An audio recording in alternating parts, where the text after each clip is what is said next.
നമസ്കാരം. മലയാളി വാർത്തയിലേക്ക് സ്വാഗതം. അയൽവാസിയുടെ വീട്ടിലുള്ള ഓട്ടോമാറ്റിക് ഗേറ്റ് കടന്ന് പള്ളിയിലേക്ക് പോകുന്നതിനിടെ 9 വയസ്സുകാരൻ മരിച്ച സംഭവത്തിൽ വയലത്തൂർ ചിലവിൽ ചാങ്ങണംകാട്ടിൽ കുന്നശ്ശേരി അബ്ദുൽ ഗഫൂറിനെയും സാജിലയുടെ മകൻ മുഹമ്മദ് സിനാന്റെയും മുത്തശ്ശി ആസിയുടെ മൃതദേഹം ഖബറടക്കി. ചിലവിൽ ജുമാ മസ്ജിദിലായിരുന്നു ഇരുവരുടെയും ഖബറടക്കം. കഴുത്തിനേറ്റ പരിക്കാണ് മുഹമ്മദ് സിനാന്റെ മരണകാരണമെന്ന് പോസ്റ്റ്മോർട്ടം റിപ്പോർട്ടിൽ വ്യക്തമായി. തിരൂർ ജില്ലാ ആശുപത്രിയിലായിരുന്നു മുഹമ്മദ് സിനാന്റെ പോസ്റ്റ്മോർട്ടം നടന്നത്. രണ്ട് ഭാഗത്തു നിന്നുമുള്ള സമ്മർദ്ദത്തെ തുടർന്ന് കഴുത്തിനേറ്റ പരിക്കാണ് മരണകാരണമായതെന്ന് പ്രാഥമിക പോസ്റ്റ്മോർട്ടം റിപ്പോർട്ടിൽ പറയുന്നു. കഴുത്ത് ഒടിഞ്ഞിട്ടുണ്ടെന്നും റിപ്പോർട്ടിലുണ്ട്. ഇന്നലെ വൈകിട്ട് 4 മണിക്കാണ് മുഹമ്മദ് സിനാൻ എന്ന 4ാം ക്ലാസ്സുകാരൻ ഗേറ്റിനുള്ളിൽ കുടുങ്ങി മരിച്ചത്. കൊച്ചുമകന്റെ മരണവാർത്ത അറിഞ്ഞ വല്യമ്മ ആസിയ ഹൃദയാഘാതം മൂലമാണ് മരിച്ചത്. സ്കൂളിലെ അധ്യാപകർക്കെല്ലാം ഏറെ പ്രിയപ്പെട്ടവനായിരുന്നു സിനാൻ. പഠനത്തിലും കലാകായിക മത്സരങ്ങളിലും മുന്നിലായിരുന്നു. നാട്ടിൽ കളിച്ചു നടന്നിരുന്ന സിനാന്റെ വിയോഗം വീട്ടുകാരുടെയും ബന്ധുക്കളുടെയും മാത്രമല്ല പരിസരവാസികളെയൊക്കെ ദുഃഖത്തിലാഴ്ത്തി.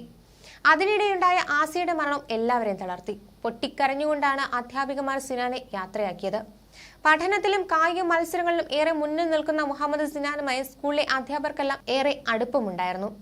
മരണവിവരം അറിഞ്ഞ് കോട്ടയ്ക്കലിലെ സ്വകാര്യ ആശുപത്രിയിലെത്തിയ പ്രിൻസിപ്പൽ ഷീബ മൃതദേഹം കണ്ട് പൊട്ടിക്കരഞ്ഞു. ഇവിടെ 2ാം ക്ലാസ്സിൽ പഠിക്കുമ്പോൾ ideal association for minority education നടത്തിയിരുന്ന ഐസെറ്റ് സ്കോളർഷിപ്പ് സ്വർണ്ണ മെഡലോടെ സിനാൻ നേടിയിരുന്നു. കഴിഞ്ഞ വർഷം വെങ്കല മെഡൽ നേടി.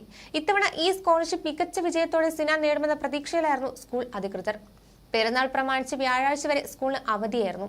കുട്ടിയുടെ മരണം സംഭവിച്ചതോടെ സ്കൂളിന് അവധി നൽകി. 9 വയസ്സുകാരൻ മരിച്ച സംഭവത്തിൽ കൽപ്പകഞ്ചേരി പോലീസ് അസ്വാഭാവിക മരണത്തിനാണ് കേസെടുത്തിട്ടുള്ളത്. കുട്ടി ഗേറ്റിനിടയിൽ കുടുങ്ങിക്കിടക്കുന്ന നിലയിലാണ് ഇതുവഴി വന്ന അധ്യാപകൻ കൂടിയായ നാട്ടുകാരൻ NK അമീർ കണ്ടത്. ഗേറ്റ് തുറക്കാൻ ഇവിടെ വന്നവർക്കാർക്കും സാധിച്ചില്ല. ഇതോടെ അമീർ വിദേശത്തായിരുന്ന വീട്ടുകാരുടെ ബന്ധുക്കളുമായി ബന്ധപ്പെട്ടു.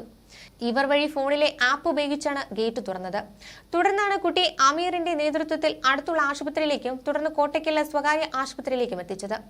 ഉച്ചകഴിഞ്ഞ് ഏകദേശം 3:50 ശേഷമാണ് സിനാൻ വീട്ടിൽ നിന്നിറങ്ങിയത്. 4:10 ശേഷമാണ് കുട്ടിയിൽ ഗേറ്റിൽ കുടുങ്ങിക്കിടക്കുന്നതായി നാട്ടുകാർ കണ്ടതും കുട്ടിയെ ആശുപത്രിയിലേക്ക് എത്തിക്കുന്നതും. കുട്ടിയെ പുറത്തെടുക്കാൻ സാധിക്കാതെ വന്ന വിഷമത്തിലാണ് ഓട്ടോ ഡ്രൈവർ താനള്ളൂർ കോരക്കാവ് സ്വദേശി നൌഷാദ്. ഇതുവഴി ഓട്ടം വന്നതായിരുന്നു നൌഷാദ്. ഗേറ്റ് തുറക്കാൻ ശ്രമിച്ചെങ്കിലും നടന്നില്ല. മതിലിന്റെ മറ്റൊരു ഭാഗത്ത് ചെറിയൊരു ഗേറ്റ് ഉണ്ട്. ഇതുവഴി അകത്തേക്ക് കയറാൻ ശ്രമിച്ചെങ്കിലും വീട്ടിൽ ആളില്ലാത്തത് കാരണം അത് പൂട്ടിക്കിടക്കുകയായിരുന്നു.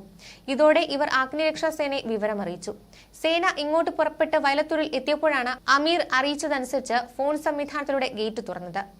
റിമോട്ട് കൺട്രോളർ ഉപയോഗിച്ചും സ്വിച്ച് ഉപയോഗിച്ചും പ്രവർത്തിക്കാവുന്ന അയൽവീട്ടിലെ ഗേറ്റിലാണ് സിനാൻ കുടുങ്ങിയത്. സ്വിച്ച് അമർത്തി തുറന്ന ഗേറ്റിലൂടെ പുറത്തു കടക്കുന്നതിനിടെ ഗേറ്റ് അടയുകയും കുട്ടി അതിനിടയിൽ കുടുങ്ങുകയായിരുന്നുവെന്നാണ് നിഗമനം. എല്ലാവരും ഹജ്ജിന് പോയിരുന്നതിനാൽ അപകടം സംഭവിച്ച ഗേറ്റ് ഉണ്ടായിരുന്ന വീട്ടിൽ ആരും ഉണ്ടായിരുന്നില്ല. ഗുരുതരമായി പരിക്കേറ്റ നിലയിലായിരുന്നു കുട്ടി ഉണ്ടായിരുന്നത്. ഗേറ്റിന് സാങ്കേതിക തകരാർ ഉള്ളതായാണ് സംശയം. എന്നാൽ ഇക്കാര്യത്തിൽ ഔദ്യോഗിക സ്ഥിരീകരണം ഉണ്ടായിട്ടില്ല. ന്യൂസ് ഡെസ്ക് മലയാളി വാർത്ത.